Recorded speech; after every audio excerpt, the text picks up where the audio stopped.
Mic check, mic check. That Yo. one's working. Nice. All right. Thank you, everybody, for being here today in our masterclass. It's our new concept called Lucas and Steve Connect, in which we're doing masterclasses. We're having this pop-up store, of course, today. We're doing an event later today, very exclusive set with a lot of new music, a lot of music from the past, for which we're really excited as well. The first masterclass, or the first Lucas and Steve Connect ever, was last week in Tokyo, which was really, really incredible, with a lot of very enthusiastic producers and aspiring artists. So this is edition number 2. I welcome you guys, and yeah, can't wait to get started. So let's talk about the track that we've made. It's called Best of Me. That's the project that we're going to show you at first, and we're going to dive deep in how we produced it, how we mixed it, how we mastered it, and then afterwards we will give you a small sneak peek of the track that we're releasing tomorrow, which is the club mix of What We Know. That will be the next project that we're going to upload. So let's kick off with the Best of Me. That's the track that we've released, I think, almost 2 months ago. 2 months ago, something like that. It's been kind of our summer anthem that we played during the whole festival season. That did a lot for us, actually, with a lot of very enthusiastic party people during the summer. So as you could just now hear, it's starting really quietly. We always introduce the melody a little bit, usually subtly on the background, so people know what to expect. So that melody can already, people get used to it, and it can the catchiness, you can already let it do its work.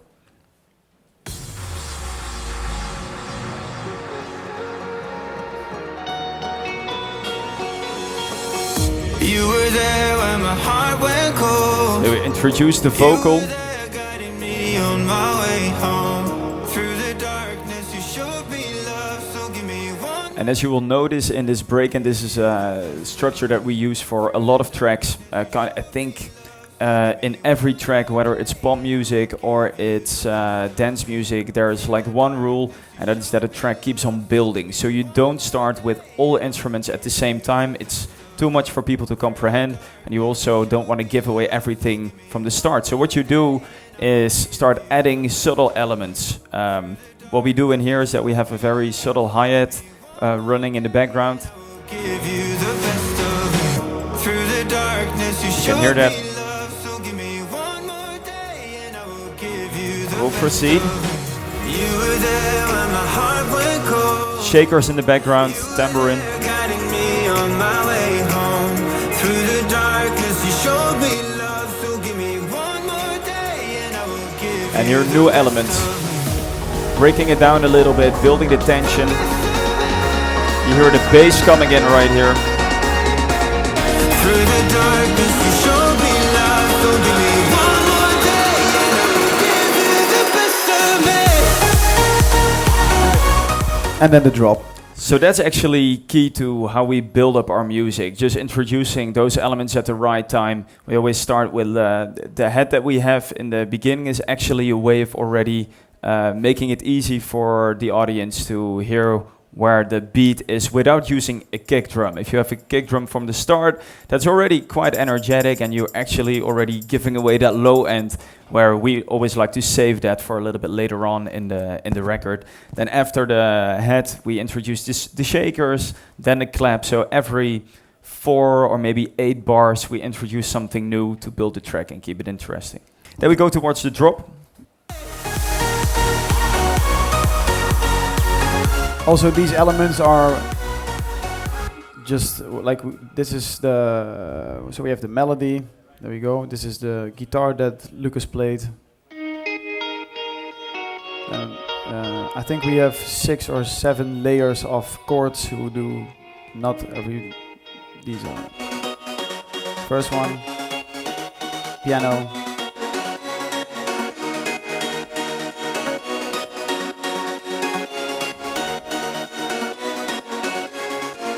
More chords.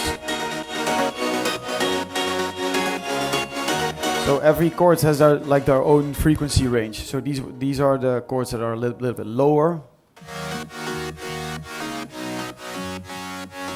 which is quite an easy sound. Then we have the piano, which is pretty much up front in the track because it's kind of a signature. And to those wondering, yes, that is Nexus, indeed. Every time in Nexus. And then we have different chords who are more like rhythmic, so they give a little bit more energy to the whole track. If everything is like legato or just laid down, then it's kind of boring, so this is better. So we got an LFO on there to get in that rhythm a little more energetically. And if you mix it the right way, you will not hear the wop wop wop wop wop wop wop too much in the record, but the rhythm does carry you through the chords. It sounds like this without. Which is not super nice, so this is better. So that, and then we have the lead sound. We had them in a group. I think it's 4 or 5 layers: Spire, Serum, Nexus, and a layer of the Prophet that we have back home, I think. Yeah. Sounds like this.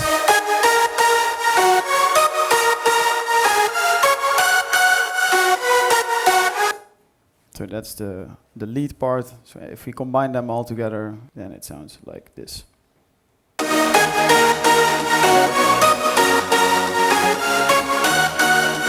That's for the drop the most important part. Then going to the other, probably maybe even more important part. That's the kick and the bass for the drop section, and that's. Before we go there, guys, if anybody's having questions, we're also doing this because you have the opportunity to ask instead of just watching on YouTube and wondering like, but what if? So if you have a question, please ask.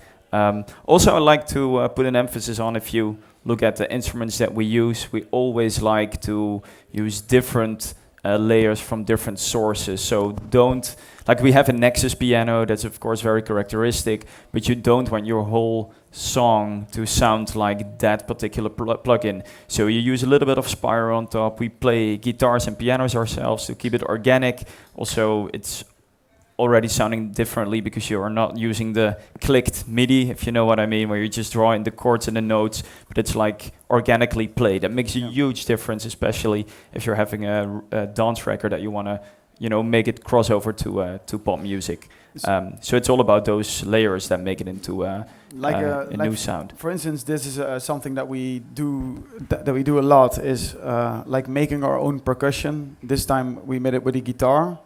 So it's just an extra layer underneath the kick and underneath the clap. It's in a break. It's very it's very just easy.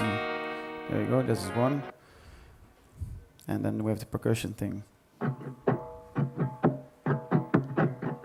Yeah, it sounds really weird if you play it like that, but it's really good. It's really good in the track. It's just actually a guitar recorded where we were just like drumming on a guitar, and that already gives an organic feel compared to when you're using samples, because you can, I have to say I'm a drummer, so that helps. But also if you mess around a little bit with just try it out, and if it's not straight enough, you can always adjust it in your recording. It's as easy as that. And so we got rid of the high end and the low end, so it really sounds like a percussive thing. Without, it sounds like this.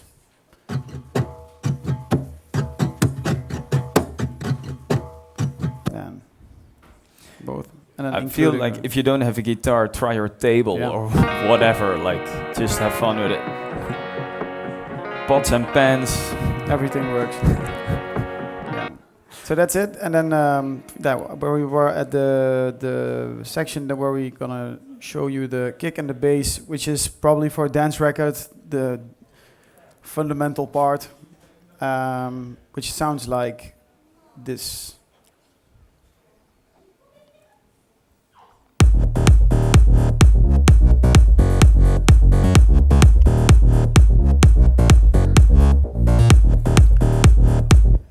So I think it's in a group, and we used a compressor. It's called Tube Tech for like gluing everything together, which is nice. But we have the analog version at home, so that's why we took it off. This is the kick solo. That's a good kick. and we used a shaper box to get like rid of the last part of the tail of the kick to make it a little bit more stable with the bass. This is a good plugin. It's Waves E channel. We boosted actually only a little bit of 57 on the low end part, then a little bit more attack, some EQing,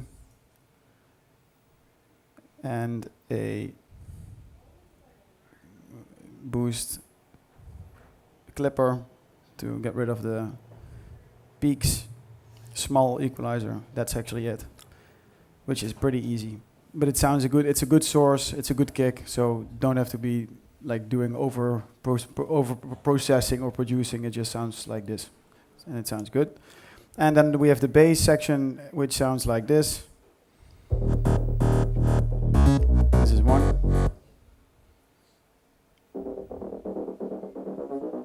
So that's more the high bass. Then sub, great. And then the mid-low kind of bass. So what you can notice here with that higher bass is that we also got that LFO vibe on that to keep up the pace a little bit. And as we showed previously, we also have chords doing the same thing. And sometimes if you want to clean up your mix, or you want to, just put an emphasis on certain structures or rhythms or sounds, and it can be good to get them in line this way. So like just copy paste your shaper box or another LFO tool from one channel to the other to make it all fit in, and it will start to sound more as one instead of like a whole set of different sounds that are, just cluttering. So that's something that we used here. So the bass group, then that's actually just a bass group. So this for the sub we used this compressor. This is very good, and it's only compressing lower than 100 hertz. This one is very good. It's actually something that we use on all our basses. It's our bass from Waves, and I don't know, we always use 65 hertz because it sounds good on our speakers, I guess. Equalizer to get rid of the high end, extra compression, and a Kickstarter. But that Kickstarter is only that we use it only for the part of the, like when we're producing, because at the end of the stage when we're mixing everything, we make a audio stem of the whole bass group, and then we manually do the sidechain, as you can see right here. This is really great trick. So this is the kick, as you can see right here, and then we align everything. This is the sub, and this is the whole bass section, and we align everything so it's in phase. So to be clear, like usually, as you can see, like this is already sidechain. That's why it's recorded on sidechain, why it's soft in here. But this is where the bass obviously usually starts. And as Steve said, you start just cutting it and having like a super tight manual sidechain. It like sometimes you get a little. The same goes for MIDI, but also for certain plugins. Like you have a little bit of latency within the plugin, and that way, in the end, it can be showing that it's sidechaining perfectly, but sometimes it doesn't sound like it's sidechaining perfectly because it's simply not. And this way, if you're cutting the audio, then there's no mistaking. Yeah. And of course, use your ears. That's the most important thing. And you will gain just more headroom by doing this manually. It's the old way. Everybody that did it back in the 80s, in the 90s, it was just the way of getting rid of certain sounds, and it's actually a way of working why we do it now, because it sounds just a bit tighter in the low end, and it sounds weird if you play it solo.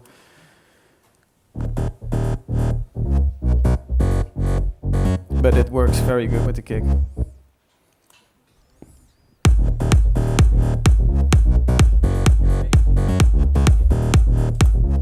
So that's the kick in the bass group, and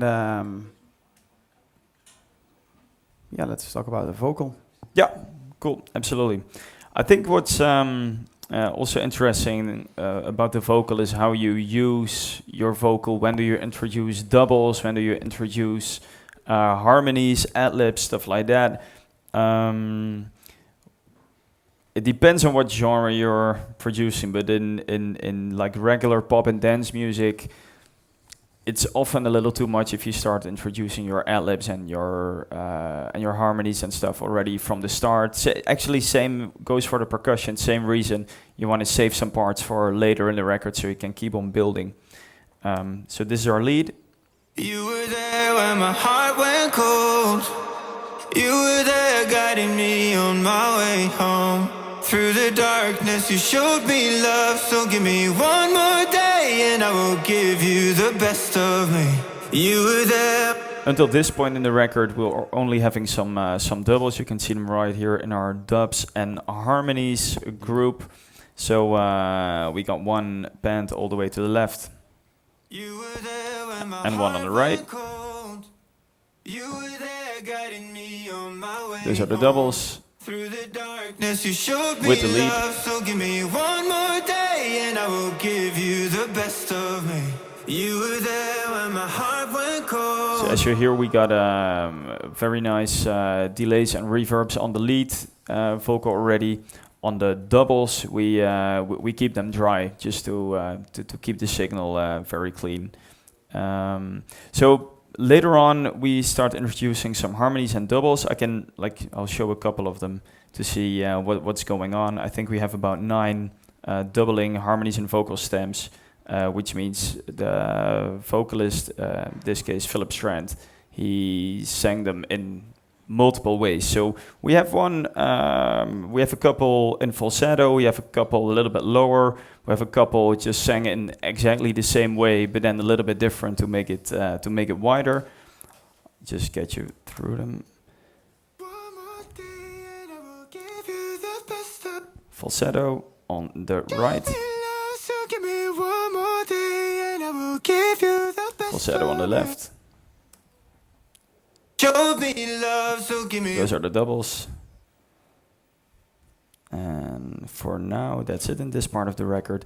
But this way we're stacking it to make the vocal more alive, to give it a warm feeling, to give some... Actually, harmonies are basically chords, right? So you're actually giving more harmonics, more emotion to the record, giving it a little more context, vocal-wise. Show me love, so give me one more day and I will give you the best of me. So that's what you put on top of this lead.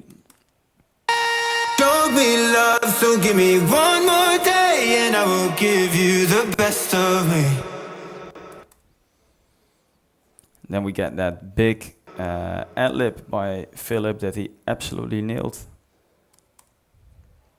Through the darkness you showed me love, so give me one more day and I will give you the best of. Yeah, you were there guiding me on my way home. Some ad-libs. Through the darkness you showed me love, so give me one more day and I will give you the best of it. So this is the point where you start using variations on your vocal, lifting the record to the next level. Through the darkness you showed me love, so give me one more day and I will give you the best of me. Sounds good. Yeah, that LFO wasn't intended, just to make sure. All right, so that's kind of how we build it, and we'll take you to the vocal chain. So for the vocal, we used like Philip is a very, very good vocalist. So his microphone is very good, his voice is very good, and he records it on a very, very nice way. So for us, the source is already very solid to work with. So we obviously we use a lot of effects on the vocal always. So we have auto-tune, we have Melodyne, which we use a lot, loads of compression, reverb, delays. But for Philip, it's kind of, because we also worked with him on a record, Lions Roar and Paper Planes. We actually know his voice, so it's not, we don't need that much of processing on the vocal. So I will show you how we mixed the vocal, which sounds like this without. The darkness you showed me love, so give me Without everything. There we go. Through the darkness you showed me love, so give me one more day and I will give you. which are nice. This one is a good one. This is the first thing that we do is always a little bit of de-essing, which get rid of the S's and the t, which always sounds very bad if you play them out loud, but also in your earpods. It's not what you want to hear. So this is a good one from Waves. Yeah, not doing super much, but it's just to get rid of the starting. It's a good starting point. Then we first start our compression by this one. It's actually a classic compressor from Waves that everybody uses, like back in the 80s, and we still love it. It's a nice, cool, very clean compressor. So that's the starting point. Then the second one, equalizer, which boosts around 12K and just a little bit of low end around 100 hertz. This one is very good. This has a function, so it has 117 bit, so it cracks up the quality of your vocal. Very good one. So this is the second equalizer, and then put on the 117 bit. So it converts the signal. Then the second one is another compressor. It's actually a multi-band compressor. Not doing anything with these settings. It's just on basic. Just play a little bit with that because it will just give every frequency from the low end till the high end a little bit more box into the box, so it sounds like the vocal has his own space. Tend to get rid of the digital sounds, like the high frequencies. Then we use this one. It's super good. I don't know what it does exactly, but it sounds like the vocal is way more expensive. So this is a very good one. It's from Waves. It's called NLS channel, and we only use Niveau 1. So if you want to know. Another de-esser to control the high end a little bit more. And then the classic BAM, OTT, love it. That's actually it. Yeah. So, what you see on this chain is in the end the reverb. Just want to stress that this reverb is only here to build some tension. So we got an automation here for some point, or to create an effect. So we got it right here. We wanted a little bit of a tail on the vocal, but besides that, it's doing absolutely nothing. Because what you're doing with this, the chain that Steve just explained, you want to put the vocal nice and clearly in the front, which is like a huge challenge in a lot of records to get it in there as clearly. So what you don't want to do is, after you created such a beautiful, powerful signal, you don't want to reduce that by getting reverb on it and put it, you got it right here, and you get reverb on it, and it will get pushed to the back again. So that's not what you want. So what we do with our reverbs is actually get it in our return channels here in Ableton. Those are right here. So we got BNC is the reverb, and the delay channels. Yeah, I don't know if you can see it, but it's right here. So yeah, these are the two channels that we create like the reverb for. Yes. So what we do is we get Valhalla on there, Valhalla reverb. Then you get the opportunity to equalize the signal of the reverb. So you get this reverb to 100%. So the signal is completely wet, and you start tweaking it and shaping it with this equalizer. You cannot do this if you have it on the same channel as your vocal. So besides, your vocal would be put to the back then. If you start EQing, you EQ the whole signal of your vocal. Whereas if you do it like this with a return channel, you equalize only the reverb channel. After that, you can also add some compression, and what we also do a lot, didn't do it in this record, but sometimes it's nice to even get auto-tune on those reverb and delay levels to make it super tight, and that's also how a lot of mixing engineers do it.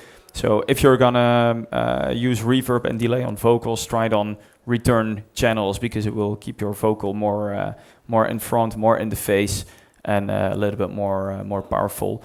You can also use this for synthesizers. You can also use this for side chaining, but also for like everything. If you want to get your want to get some distortion on your bass, for example, you can also do it this way. You just got a lot of control because you're actually separating the signals. So the reverb solo sounds like this.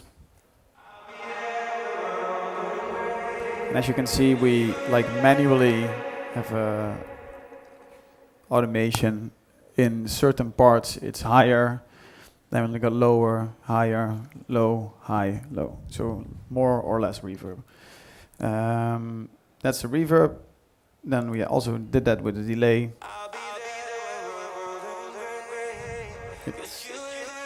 This one. Very nice. So you guys can you can just draw in for what part of the record you want your reverb or delay, how heavy you want it to be. Sometimes you don't want it in your verse, you want it a little bit more dry, or in the chorus you want to make it sound big, and you turn it up a notch. So that's how it sounds. This is the vocal. I'll be there when we're old and grey, 'cause you were there guiding me when I lost my way. Through the hard times you raised me up. That's it. And as Lucas already said, I think we don't do anything with the dubs and the harmonies. So no reverb or delays. It's just a clean signal because we want that vibe to go to the lead vocal. That's it for the vocal part. So far, are there some questions already that people have? There we go. Hey, I have a question especially about EQing. Yeah. Some other producers say that when you boost when EQing, you need to use more analog EQs like universal audio stuff, plug-in alliance stuff. Yeah. Because if you use too much digital boosts when EQing, you have a digital feeling on the sound. What do you think about this? Yeah, that's for everybody. I think a different way of working. I think we both, and that's also for Lucas and I. We also have our difference in preference how we boost certain frequencies. I like to, for instance, I like the high end of a fab filter equalizer or whatever, or I like the Kirchhoff that I showed you with the 117-bit. I really like that plugin. But Lucas doesn't use that plugin; he uses a different one. Yeah, depends on what you want to achieve with your sound. I think. Yeah, sorry. Oh, sure. I also think that it really depends on who is using the EQ. Like we can use the same equalizer in a completely different way.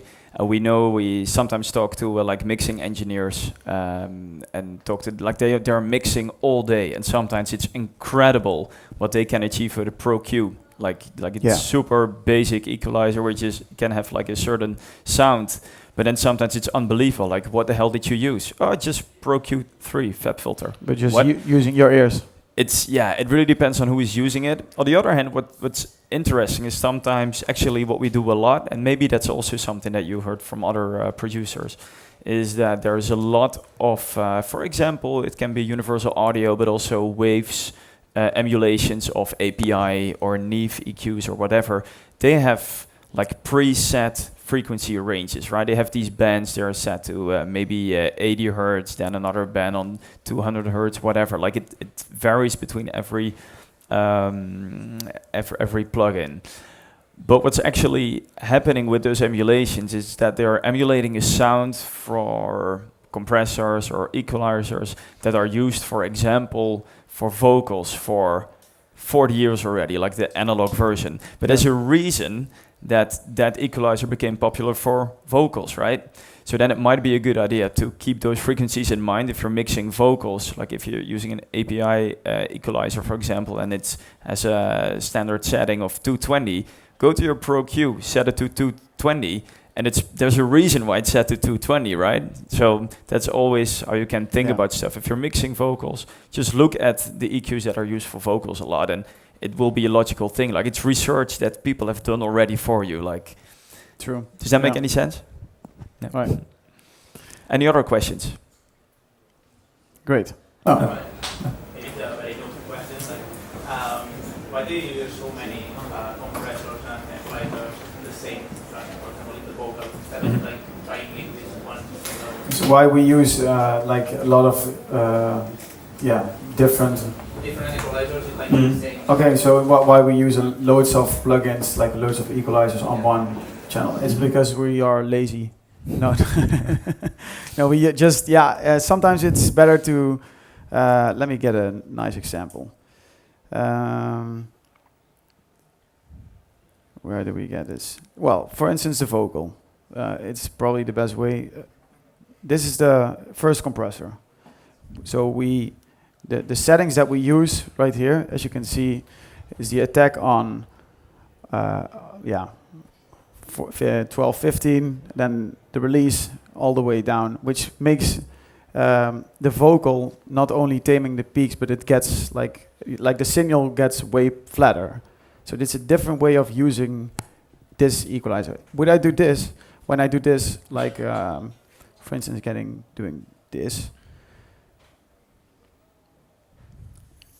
There you go. Different settings, totally different vibe of the vocal.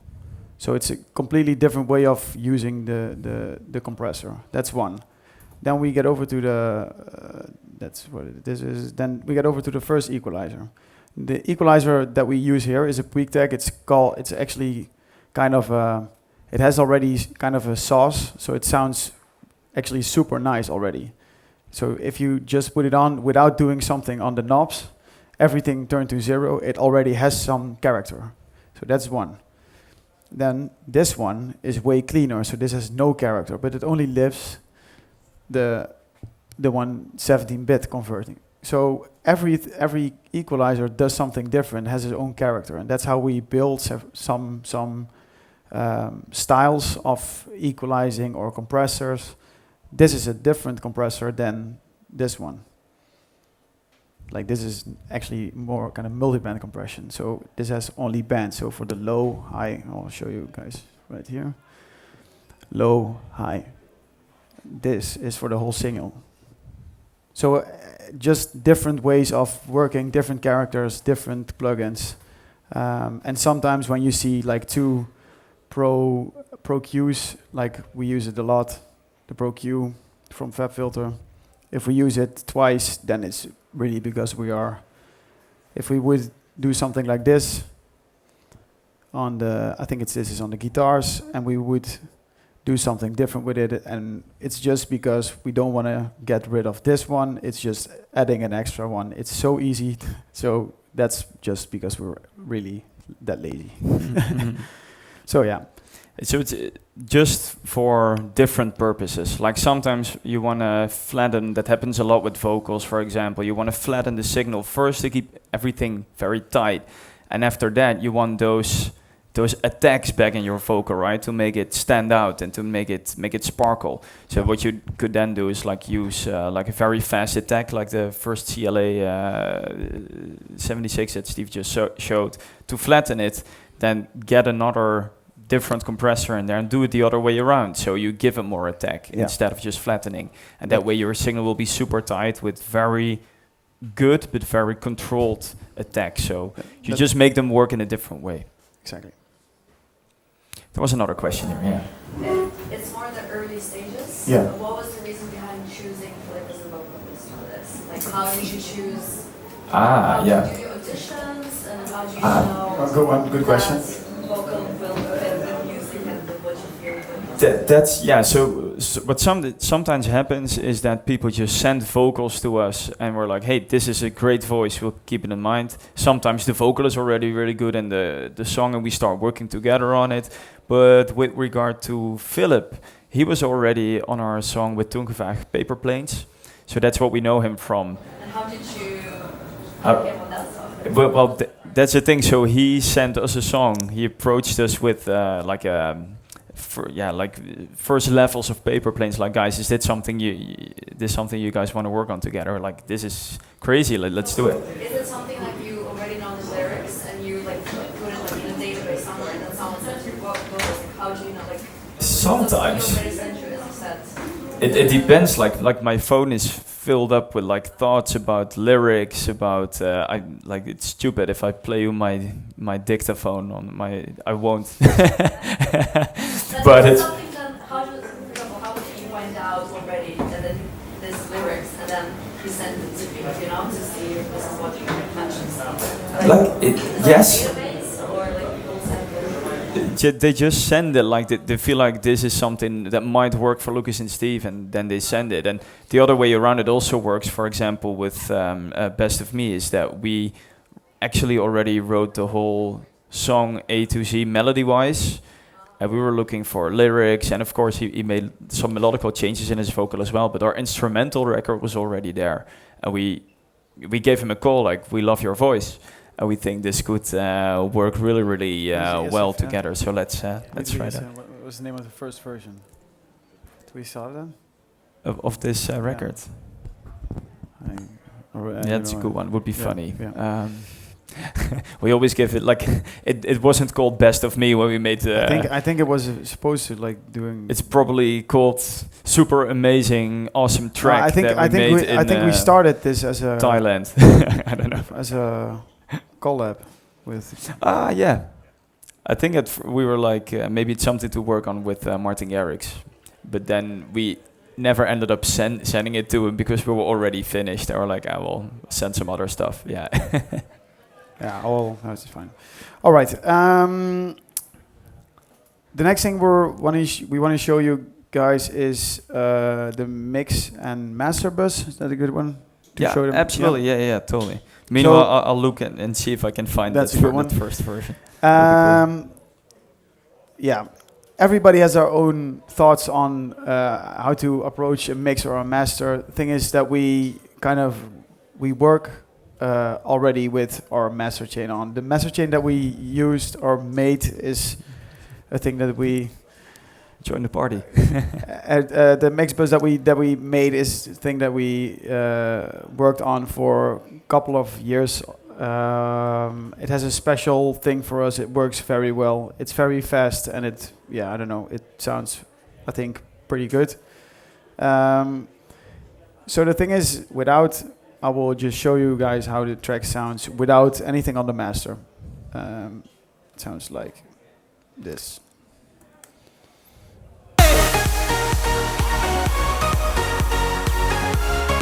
This is good.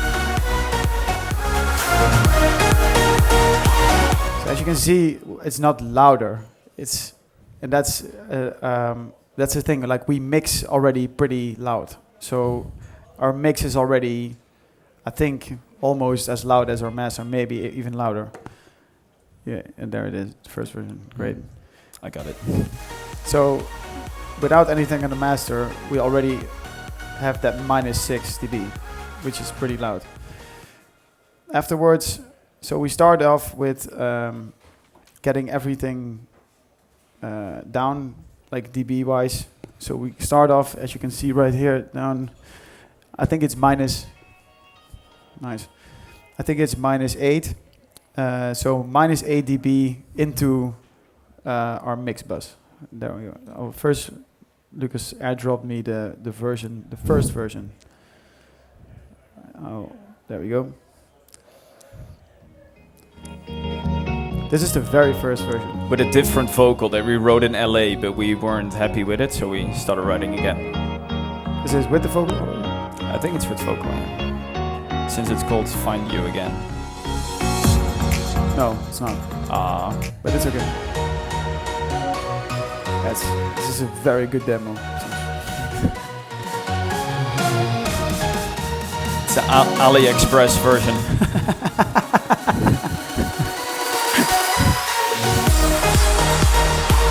Okay, yeah, this is great.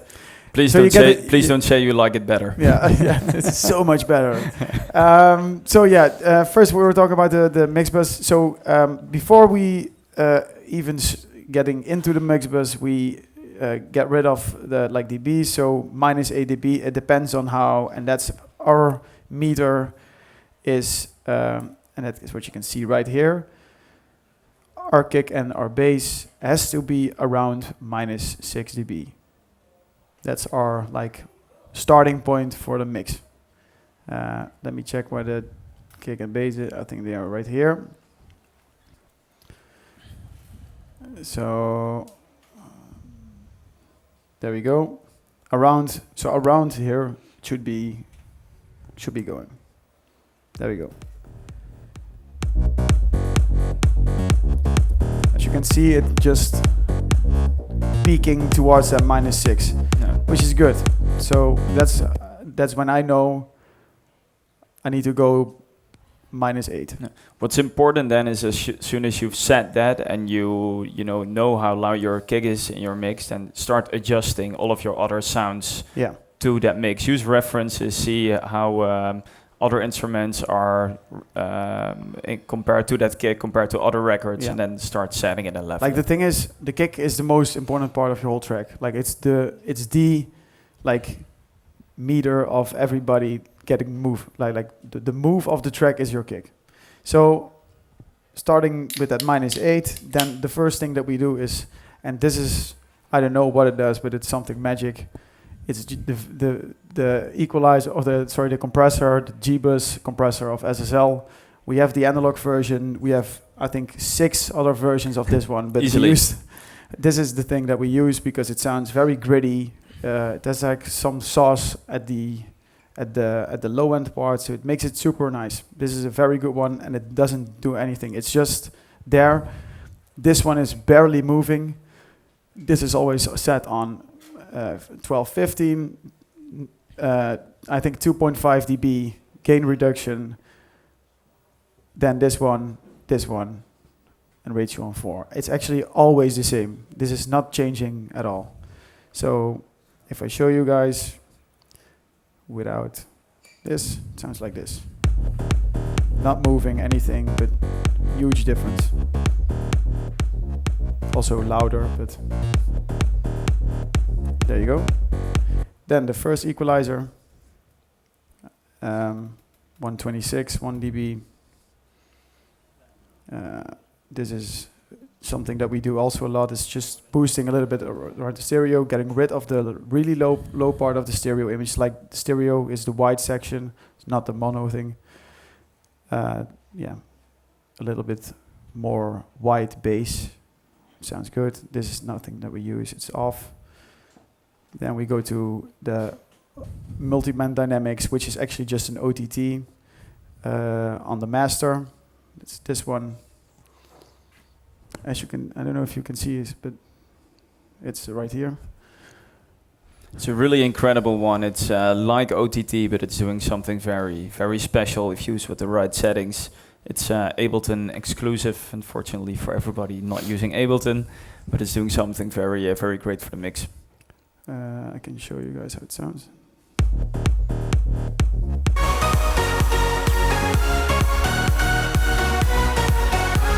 Pretty nice. And this one, boosting high ends only, nothing, and a little bit around 120, just an extra equalizer, everything before the limiter. Equalizing every time, it's just before the limiter, your end limiter. So that one, then another equalizer, which is doing, I don't know what it does, but it's also like a thing that we made, and it works every time. It's kind of a side equalizer, so we boost high ends on different sides of the spectrum. Then we have the first limiter. Make sure to let me check. Let me get this bigger for you. There we go. Make sure to get this one off. True peak limiting, which doesn't make your sound any better. So then we boost this around where the first line's getting dropped, so less gain reduction. I think it will be around -1 dB. Then an inflator doing nothing. A gain, and that gain goes into my sausage fattener. There we go. I don't know, everybody's laughing, but it works so good because we're using like the sausage fattener as a clipper. So we're not using the fatness, we're not using the color. We use it as a clipper because, as you can see, before the sausage fattener, we use a gain. So we push the sausage fender like it's getting red, but I don't know. That thing it looks stupid, but it works so good. So I will show you guys what it does and how it clips. But yeah, you will really be surprised how we use this trick. So there we go. This is without the sausage fender.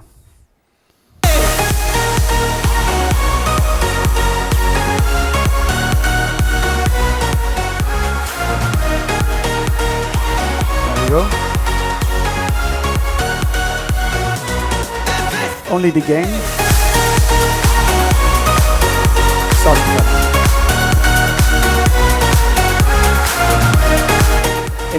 I don't know, it just, bam, everything together. And it's the only thing that we use.